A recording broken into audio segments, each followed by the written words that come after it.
I always want my kids to know that I'm there for them, but I'm not going to hold their hand all the way through life. Yep.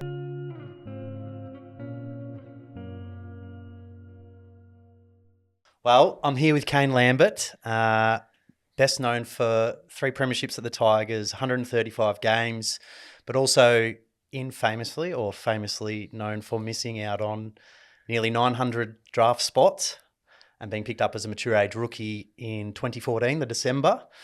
Obviously played at the Tigers, and it probably hasn't been the easiest of roads to get to where you got to, but I'm sure that there's been some amazing lessons along that journey.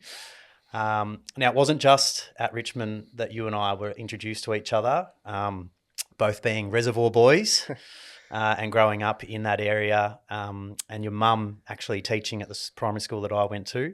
So there is a connection that dates way back. Can you tell me a little bit about, your journey as a youngster growing up in Reservoir, Preston areas, and what life looked like for you as a young boy? Yeah, thanks, Trent. Well, it's quite interesting sitting here with you. If you had gone back and we're talking about my journey, 20, 30 years ago, the Trent Cotchin of Preston Reservoir, the northern suburbs, this mythical creature of the next superstar, which he did turn out to be, let's be fair. But if you're a young fella in Preston Reservoir, it was Trent Cotchin who you aspired to be like. I remember seeing you, Cotch, at Kramer's Hotel in Preston. Now, I know we were having a bit of a laugh about you in Preston, but I know you did spend some time there. But you were playing on the playground at Kramer's pub, and I'll probably embarrass them there, but my sisters were there, and they were in awe, and I was in even more awe because we'd heard a lot about you and the way you played your footy, and I dare say you're one of the greatest products to come out of Preston, as much as you'd be filthy about it. But thanks for having me. I knew I had to stitch you up at the beginning of all this, but going back, I did start a lot of my journey in Preston Reservoir, and that's probably a part of me that I'm really proud of as well. I know, 20 or 30 years ago, it was notoriously known for a relatively rough and blue collar area. And as you referenced before, effectively now as a 3-time premiership player, and as delightful and proud I am of that, I probably refer myself more to as just a blue-collar, hard-working battler per se from the northern suburbs. And I'm sure we'll touch on it and tell you some stories about that. But that makes me who I am. More about my challenges and things I'd had to get through in life that makes me more who I am than my successes. But thanks for having me here. I'm sure we'll delve into a little bit deeper about some of those stories. You spoke of your 2 sisters, Ash and Courtney, and then mum Mandy and dad Russ. What was it like growing up in the area with, you're the middle? Youngest. Yep. With 2 older sisters. Mum did a lot of the parenting on her own in the initial phase. What was that like as the youngest and wanting to always try and help where you could? Yeah, well, I think I didn't know much different. My parents divorced when I was 6 years old. So I grew up effectively with mum and my 2 sisters. I had a challenging period there with my old man. Which was in retrospect, it taught me more about life than most things. And we're in a good space now. We have a really good relationship with him, but for a period there, we were probably estranged. But growing up with my 2 sisters and mum, probably without realising it, taught me how to have relationships with women, and some of the most influential, particularly them 3 people in my life, have been women, and how to have healthy relationships with females and just the challenges that they go through. I didn't really know any different as a kid. That was just normal for me. We moved around a lot. There wasn't a lot of stability in where we lived and where we stayed. We rented, and we always sort of in the same area, but probably 12, 24 months at a house. And if anything, that probably taught me non-attachment. which as you get older, you probably appreciate a little bit more as well. The finer things and the relationships with your friends and family become really important. That's where your stability is. But I I learned how to play footy on the Preston train line. We backed onto that down in William Street, Preston. When I was 4 or 5 years old, we were kicking the footy there. There's probably some of my earlier memories with my father. And then obviously Preston City Oval was 500 metres down the road, so spent a lot of time there. And that's probably when I first fell in love with football. I loved all sports, and as you know, sports is such a wonderful thing where it brings so many people together from all walks of life and all backgrounds. And I played everything I could. It kept me busy, kept me active, met a lot of people, but football was always my guiding star. And as I got older, I probably got asked, why'd you keep playing footy? Why was that the constant? And I think the answer to that was that it kept me connected to my old man, despite the distance in our relationship. And football was one thing that I knew we shared. My journey sort of progressed in all different facets of sport: cricket, tennis. Still can't get you on the court, but try my best. Footy and as I got a little bit older, decisions had to be made around where I wanted to commit my time, and footy was it. Barring when I was 18 at the end of TOC Cup, which I'm sure we'll touch on, which I took a year off and. Touch on there, because obviously, from my understanding, you win the best and fairest at the Northern Knights, the under-18 competition back in the day. I think it's called the Futures Pathway or something now, the program. You win the best and fairest, clearly very talented, maybe some of what the physical attributes aren't skewed in your favour. Did you have expectations, high hopes, or was it just still a dream to play AFL?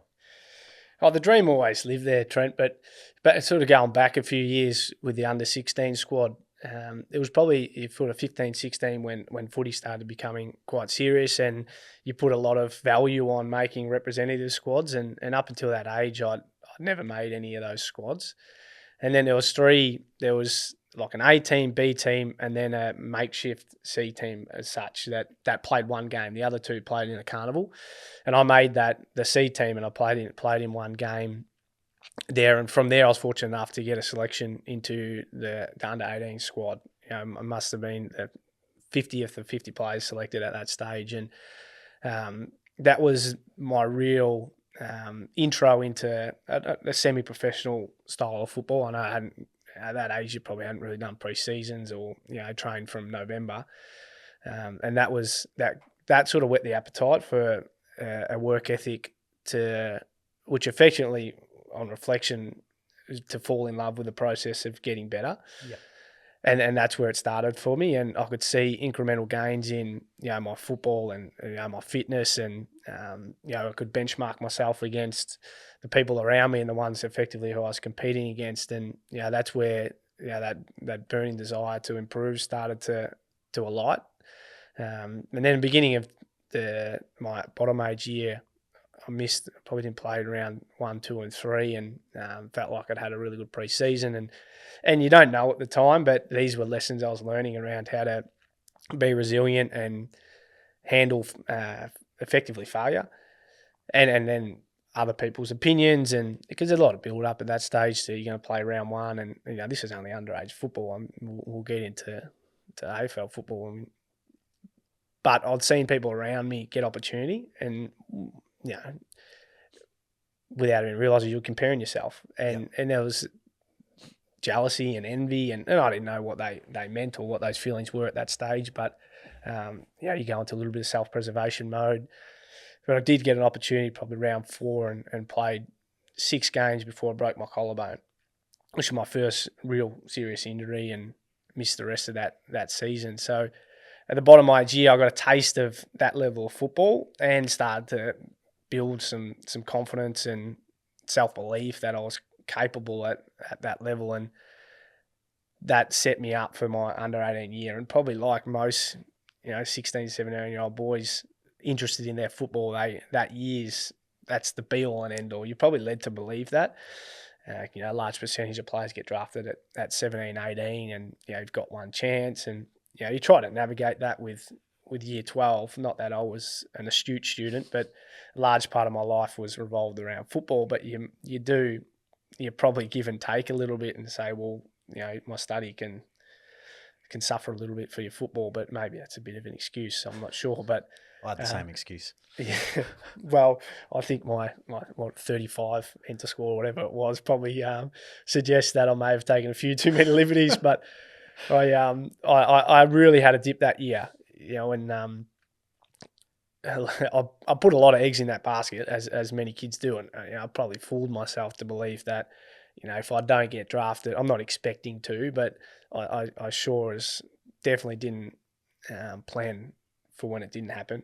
Yeah. And how hard is that moment where you reach the end of the draft, your name hasn't been called, you're hopeful that maybe the rookie draft is where it'll be? Like, for a kid that has set themselves for a big year, has an amazing year from a performance point of view, maybe put more eggs in that basket than schooling and so forth, and then go, oh shit, all that for that? Yeah, and retrospectively, I can go back and think about the lessons I learned at that stage, but in the moment, you felt severely let down. And I, to be truthful, I wasn't expecting to be drafted on national draft. It was probably more the rookie draft that I had higher hopes for. It was actually my 18th birthday, so I went and got my license in the morning, and then thought, I'll be able to drive to training tomorrow. And it didn't happen, and it was a really hollow feeling, and I become really disillusioned with the whole process, because I felt like if you had written a book around how you should prepare and what you should do to get yourself an opportunity, and then to be let down by that. When you say let down by the AFL clubs not selecting you, let down by the program that you were part of, or was it a combination of all of those things? At the basis of it, it was yourself. You felt like you let yourself down. And that's purely because you've given the power to other people to determine your value. Yep. And did you ask yourself questions like, did I really do enough? Or like, were those kind of questions, did you start to doubt yourself on the way that you'd prepared or performed that year? Probably a little bit of distrust for the people who were guiding you. Yeah. And suggesting this is how you prepare and this is what you need to do, this is how you need to perform, and then not to any of that to come to fruition through being drafted. And as I said, I determined success by what other people thought of me. Yeah.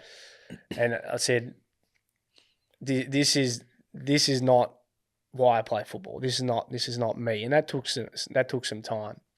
I was so caught up, and I'm sure there's many other kids out there. I was so caught up on what other people thought of me and the way they wanted me to play the game, and what did they need to see, and what is that mythical person who I don't even know who's watching this game is going to write about me. Yep. Am I getting enough touches? Am I kicking enough goals? Am I getting enough clearances? But I wasn't being a part of the team. And football's such it's a collective game and it's a collective approach. And why I started playing football was for my friends and my family and the fun and the joy and, kicking the dew off the ground at Auskick. And it didn't matter about what other people thought. I just loved the game. And without even realising that, over that 2-year span, I'd completely lost sight of that. So not being drafted was almost, and I think pain is always a reason for change. Yep. And that pain gave me a vehicle to say, hang on, this is not who I want to be, and this is not the way I want to show up. And I'm talking about this all in retrospect. In that period of time, I didn't even realise I was going through that. Yeah. So I trained at a few different clubs. Preston Bull Ants or Northern Bull Ants at the time was one. It was a place I went, watched play, and grew up. Effectively barracking for them. And Coburg, I spent a few sessions there, and Williamstown, and I was training for the sake of training. I probably had no purpose. Yep. And it was just because you don't get drafted, you go and play VFL. Had you lost your love for the game at that stage? Yeah, I had. Yep. I did, and I didn't realise that was happening. until I started taking liberties with my training and, calling in sick or not, a few reps, not doing a few reps or missing a session here and there. And that wasn't me. That wasn't. I did that most of my career. It worked for you though. But I knew that wasn't going to be a disservice to whatever club or myself. And I thought, if I continue to go this way, I'm never going to play football again. I'm going to play for a year, really dislike it, lose track of where my life's going, and never play footy again. So I made the decision that I wasn't going to play that year. I was going to have a year off. And at the time, I remember it really separated the people who cared about me, Kane Lambert, as the person, and then the ones who had a vested interest in Kane Lambert, the footballer. Yeah.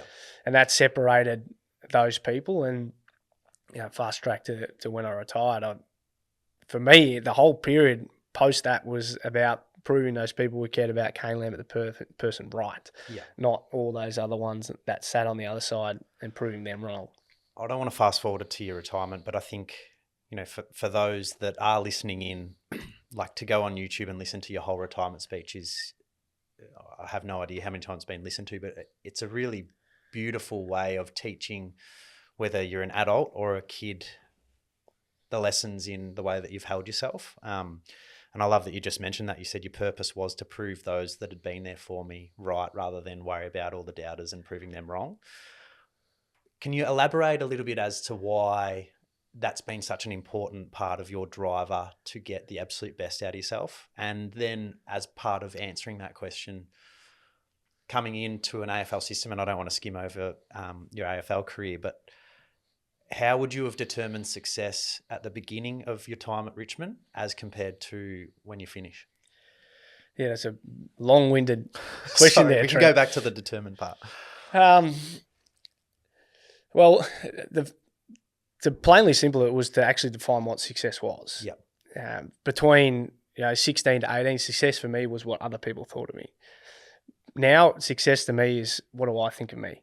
The relationship that I have with myself is the most important one, first and foremost. And it's taught me, before I can understand anyone else, I've got to understand myself first. And I now sit in a space of empathy for the people who didn't pick me, because it's not personal. They weren't picking me because it was personal. They've got a job to do. And what a fortunate position I'm in, that by what I can do, it gives them an opportunity to put food on the table for their family.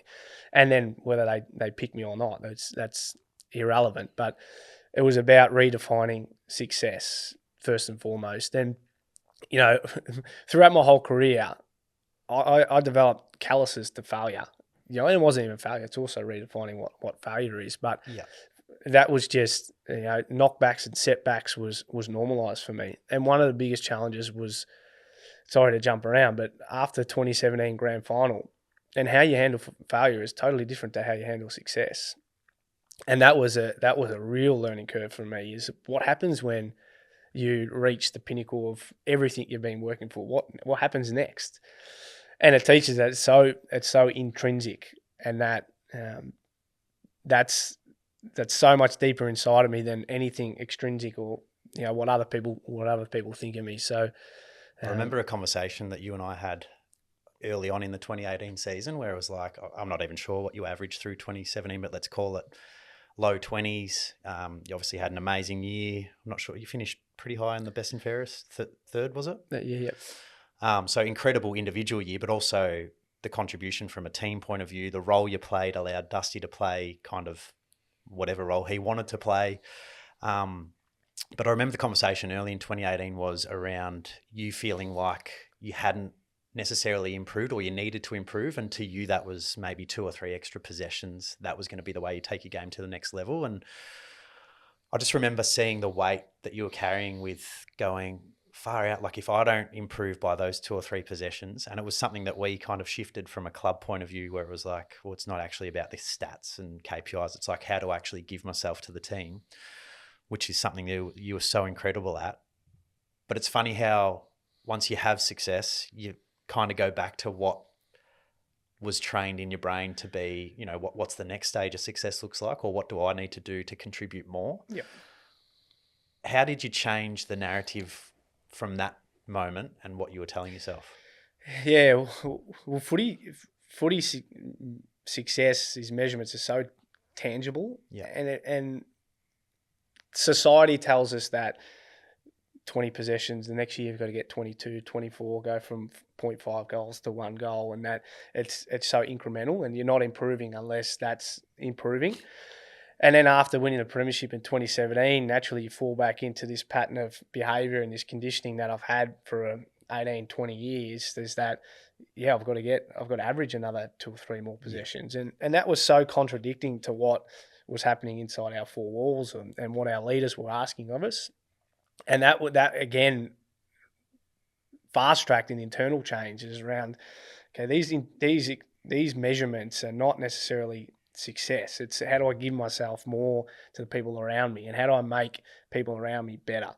2017, it was a slow build of feeling like I belonged at the level, and then finding a role, and then contributing to the team, and that all sort of snowballed. And then at the end of 2018, I wanted Dimmer or the match committee to think, if we don't select Kane Lambert this week, how can we win this game? So I wanted to add an invaluable set of skills that wasn't necessarily tangible on a stat sheet, but it was about how do I make people around me better? And that's not necessarily by getting more kicks, marks, handballs. It's about how do I help them maximise their potential and also fulfil a role amongst that. So that started to build this sense of, hang on a minute, my contribution can be so much greater than what AFL fantasy points might suggest. And I think that's what happens in great teams. And I listened to a great podcast. I think it was Emma Murray who sent it to me about Shane Battier when he went and joined LeBron and Chris Bosh and all this dream team around. He was just giving subtle cues around how can he contribute, being a blue collar type of player, to the greater good of the team, and they went on to be really successful. And hopefully that's what I was able to do. And you take great joy and satisfaction out of other people's successes, and it's probably a little bit selfish because ultimately you benefit as well. Yeah. I love your own leadership journey, because obviously there was a period in time from when you get drafted to then finding your place in the team to then becoming this incredible, or maybe it was just you had a platform to show how incredible of a human you are. How, if you had to describe the definition of leadership, how would you sum it up in a sentence or two? Well, I sort of touched on it before. In order to know other people, I think you've got to understand yourself. But for me, leadership is actually less. Leadership for me is less. It's actually less about me, and it's more about other people and in empowering them to express themselves as who they are within a framework of what's beneficial for the collective. Yeah. And I needed to go on that journey myself, because there are stages there where your own life experiences would suggest that you're limited in your thinking.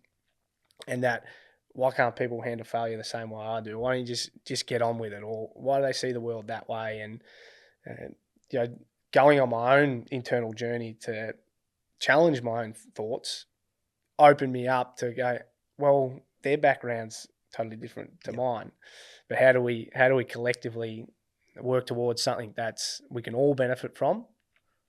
Was there a specific moment where you did go on that journey from an individual point of view that then allowed you to kind of open up the doors to understanding people more widely and broadly? Yeah, well, the Richmond Footy Club offered me so much more than just football, and it brought me to wonderful people like yourself. And I was conditioned to believe that I wasn't good enough based on the feedback that I was getting from my whole career. And it got to a point where that was no longer serving me. And I remember a moment in 2017 where, 10, 15 minutes into the first quarter of the grand final, and I went into overdrive because I hadn't had a touch yet. And then the skills that I'd started to learn and work on with people like Emma Murray and Shane McCurry, and even the psychs that I'd worked with that year, was to go, hang on, these thoughts aren't serving me. How do I come back into the moment and then best execute for the team? And that was actually a segue or an open door to the way I show up at home. the relationships I have with family and friends. And this was so much bigger than just my athletic performance. This was me being a human being. Yeah. And how do I want to show up? And not just my best version of me on the 120 minutes on a Saturday afternoon at MCG. There's how do I show up every minute, every day for the people that I care about the most? And, that meant that what served me 5 years, 10 years ago may not be what serves me now. And, I'd had some not struggles, but relationships that didn't work out. And you've got to I had to take some responsibility for that too. And I just got curious about who I am and why I am the way I am. And it led me to some great people, and I'm still going on there. There's no end game to that. I mean, so much of your footy journey's probably been well documented and spoken about. Can you touch on just how hard the last 2-3 years was with you and the body challenges that you had? I know there was calf challenges, maybe because of the way you were running from a gait point of view, because of your hip and the deconditioning of that. And ultimately that becomes the reason why you have to hang up the boots.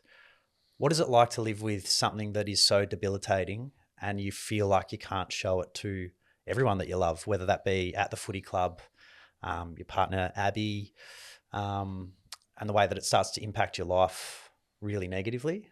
Like, what's that like to carry that for a period of time and feel like you still need to show that I'm okay? Yeah, I was probably at peace at the end of it, Trent, because I knew my hip was going to get to a point where I could no longer play at an elite level of football before I even got drafted. That was probably a reason why clubs weren't interested in me, because I had a hip that I did. But it may sound funny, I'm really grateful for that experience, and I'm grateful for my body and what it was able to do. And is that how you've helped get through it, with having the perspective of, I get to, or I've got to do these things rather than I have to?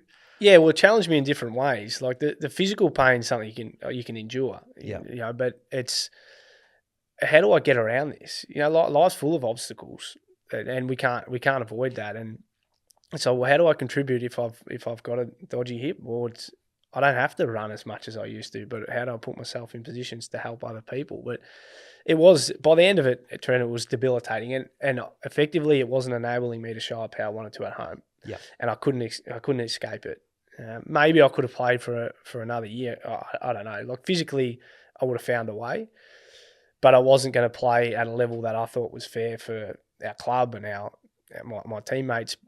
But I couldn't escape what it was doing to me at home. And we were expecting our little man Louis in March the following year, and I didn't want to spend 95% of my time putting into my body and my football when I would be suffering at home too. So the obstacles will. I remember Dim always saying, "What's in the way becomes the way," and I had to sit in a space of peace and surrender to the fact that my hip was never going to be the way it was. But rather than work against it, how do I work with it?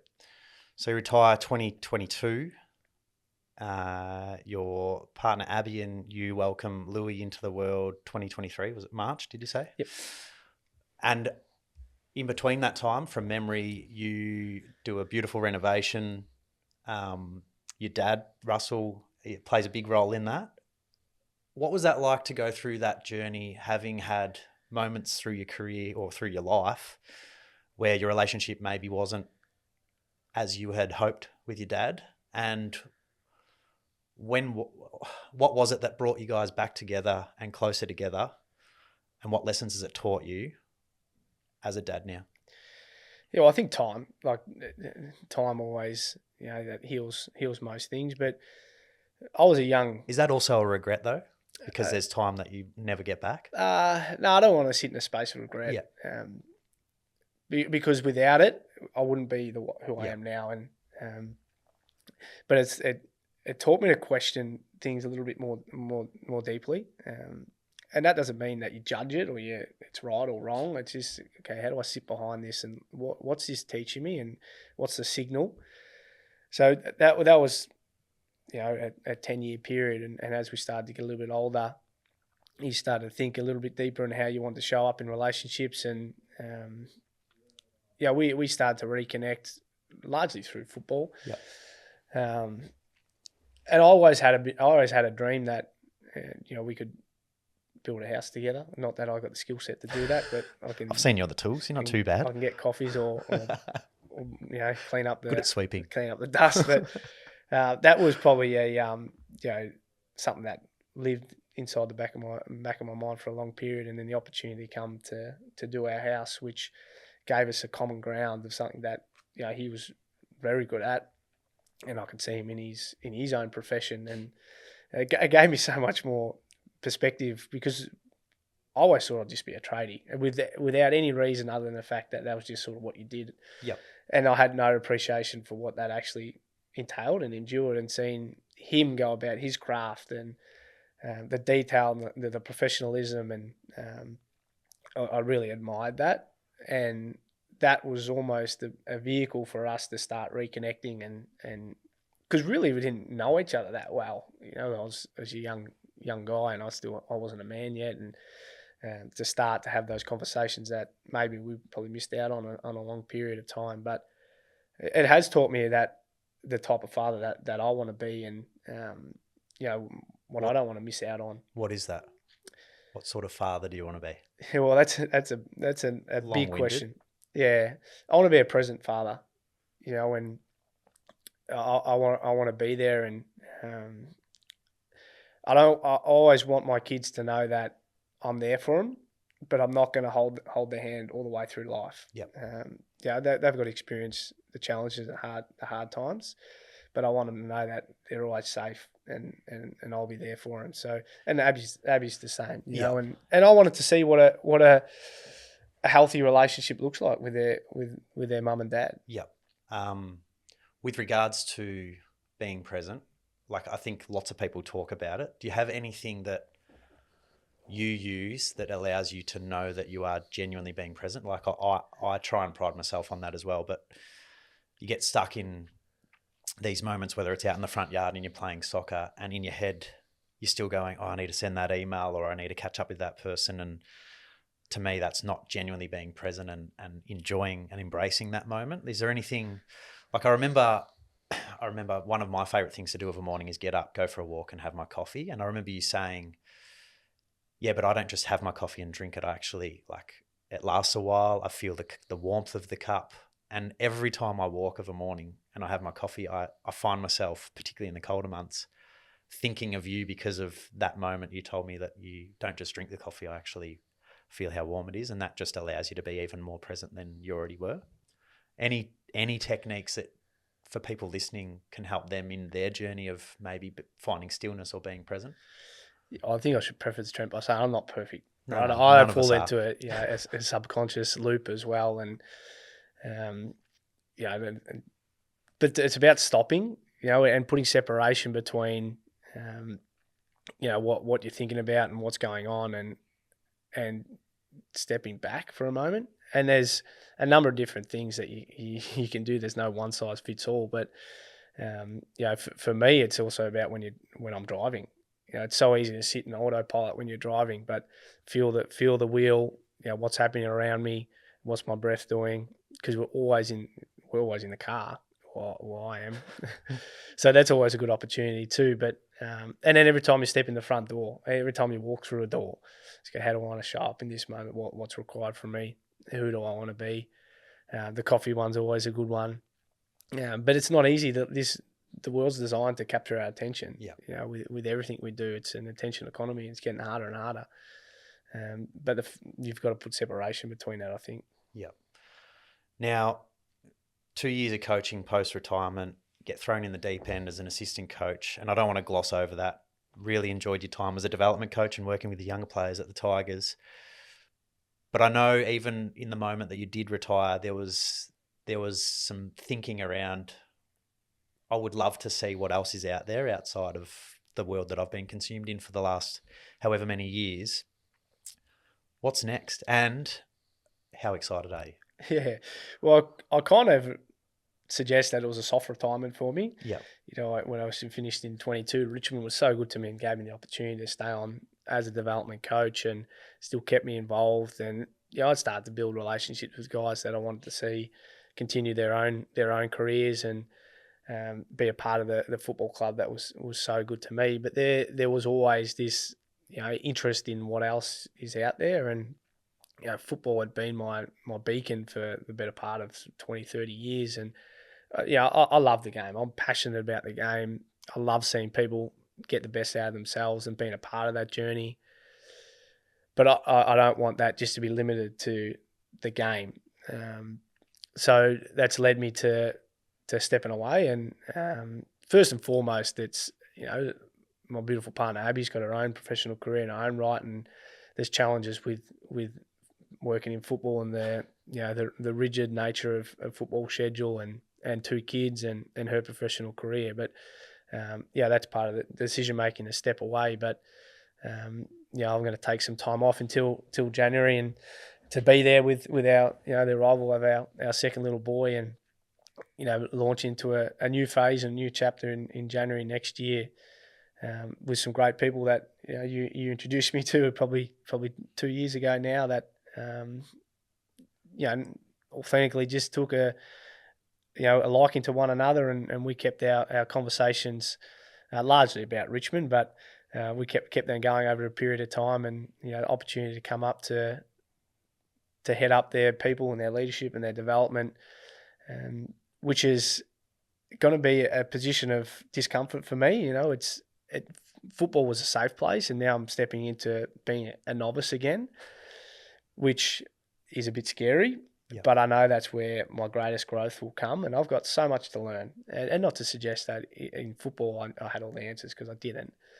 But this is a totally foreign environment for me, and I think it's the time for me to be in the dark a little bit and work things out. Yeah, love that. And it's in the health and wellbeing space, and as you said, your role is around the people, purpose, and optimization of the program. What part of the football journey do you think is going to help most in this new role? And no, go with that first. Well, as I touched on before, football was a vehicle to learn more about myself, and the health and wellness. There's already an interest in optimization and your own well-being. So that's a vehicle to then dive a little bit deeper into how we show up, not just at work, but at home. And who do you want to be? The first question you got to ask yourself, whether it's a professional athlete or what type of man or what type of woman do you want to be? And that's our guiding. That's where we build from. Let's not start at the top and say this is how we show up at work. Or who do you want to be? Yeah.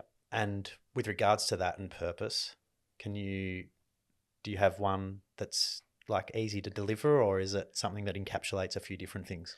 Well, I think this is going to be pretty organic. I'll lean on my experiences, and but I've got a lot to learn too. It's going to be a 2-way street. There's going to be lessons that I've still got to learn. As I said, I'm not going to pretend like I know everything, but I'm willing to learn, and I'll be open, and we'll collaborate. And this is going to take some time. It's going to take some time. We've got to build new relationships, build a new brand, and but we'll do it together.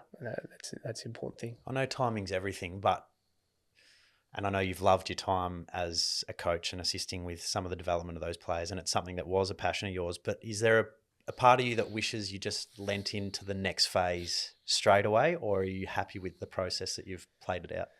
No, I'm really comfortable with the process that's played out. I still, I'll always feel indebted to the Richmond Football Club. Yeah. They gave me an opportunity when no one else did, and the chance to still do some coaching with them and work with our young guys. And I heard an analogy around planting seeds under trees that you don't plan on sitting under the shade.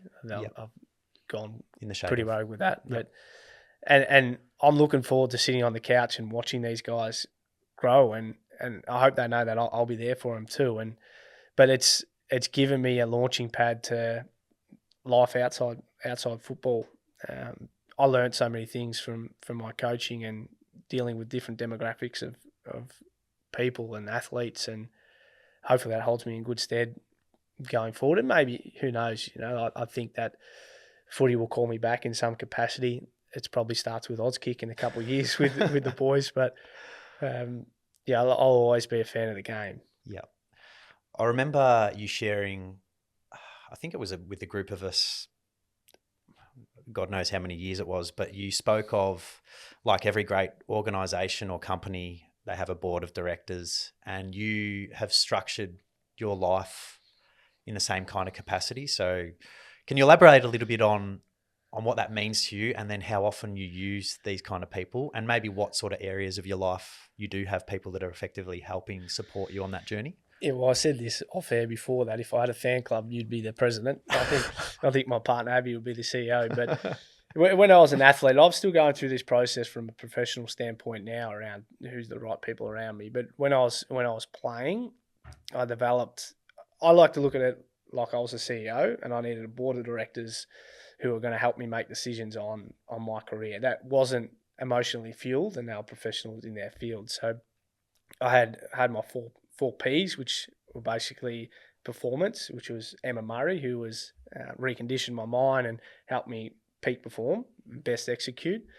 Then there's my physical, that was all my personal trainers, my doctors, surgeons, and helped me make decisions around my health and my hip, and not just what I wanted to hear. It wasn't a family.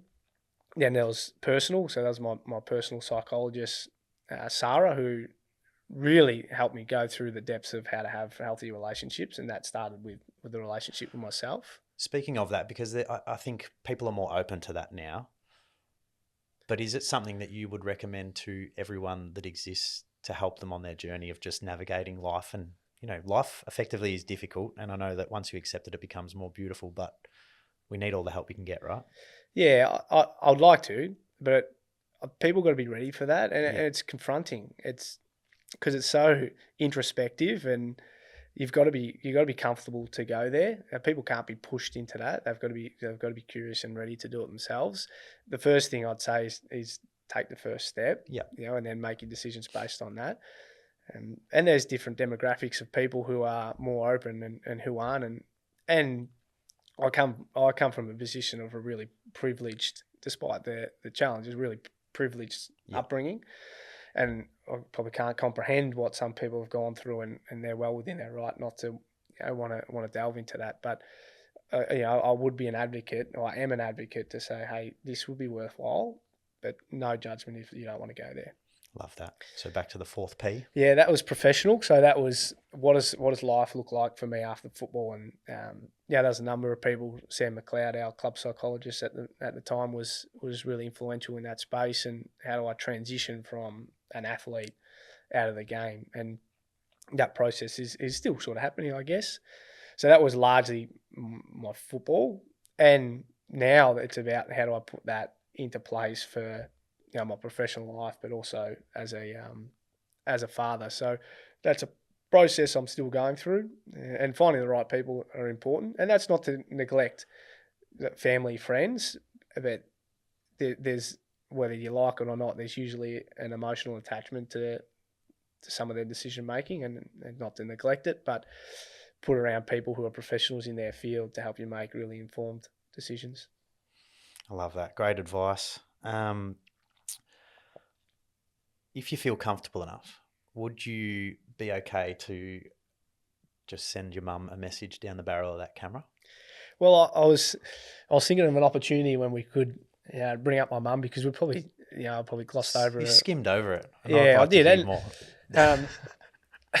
more. Mum hasn't had the easiest of times, and she was very similar to me in regards to growing up with a single mum. She lost her father really, really young, a man that I would have loved to meet, and I've only heard stories of him, but I idolise him. And then my nana, I see so much of my mum in my nana, and they were very, very close, and she lost her, well, we lost our nana, probably 10, 12 years ago now, and that's been a real challenge for mum, because she was her everything. Yeah. But mum's taught me how to keep showing up, regardless of how difficult things get, to keep showing up. And when I think about my setbacks and failures from not getting selected in football, but she's worked 3-4 jobs to give us an opportunity. Me and my sisters, and she's still going on her own journey, and I try to be a support for her as much as she is for me. But I wouldn't change anything about my upbringing. I know there'll be a lot of people listening, and yourself, but I've got the best mum. That's I'm so proud of her, and my sisters too. And despite all that, we've been really, really close, and we've had every reason to go our separate ways, and and we're always there for each other. So I love my mum, I always will, and I love my family too. I love my dad, and my sisters. But she's been an inspiration, and I admire her. Thank you for sharing. If you were to go back, the transition of going from a relentless nature of AFL career, but then also coaching, which is very much the same, if not more time consuming, or definitely is more time consuming. The transition from that to then the next journey, going back to when you were 16, what's one thing you would tell yourself that would help you on the journey if you were to go back to when you were 16? Well, I'm reluctant to want to go back, Trent, because I'm not saying you have to. Yeah, but I don't know if life... Okay, say there's a 16-year-old listening. What's one piece of advice you would give them on their journey as they embark the next phase of their life? I'm going to be very my mother-in-law here, and she's a Buddhist, and her advice for anything challenging or not even challenging, anything that is good, that this too shall pass, and you'll get through it. You'll get through it. So it's very simple, but there's a reason for, I believe, there's a reason for going through what you do, and at some point it'll make sense. Maybe not in the middle of the storm, or don't get high, don't get too high, don't get too low. Yeah, it reminds me of one of my favourite quotes. Nothing is ever as good as it seems, nor as bad. It just is. Yep. So live in that moment. Yeah. Yeah, just be where you are, and what is it trying to teach me? What can I learn from this? Whether or not a 16-year-old would really take that on board, I'm not too sure. But well, as you said a number of times throughout our conversation, you do have to be ready to go on those kind of journeys, and everyone finds that space at different stages, whether it's as a 20-year-old, 26-year-old, 35-year-old, or maybe even in your 50s. But what I would like to say is thank you so much for being the human that you have been. You've taught me so much along our journey together. Moments where I've probably been ashamed of the way that I've behaved because of the way that you show up, but then it's taught me a lesson in what now I value as being right or wrong. And that's not to say that everyone has to live that way, but from the bottom of my heart, for our journey together, thank you. And thank you so much for sharing your story today, because I'm sure that there'll be so many valuable insights that people listening will be able to take into their life. And if not, they just have a deeper understanding of Kane Lambert, the human being, not the man that was just doing. So thank you. No, the pleasure's all mine. Thanks, mate. Give you a hug.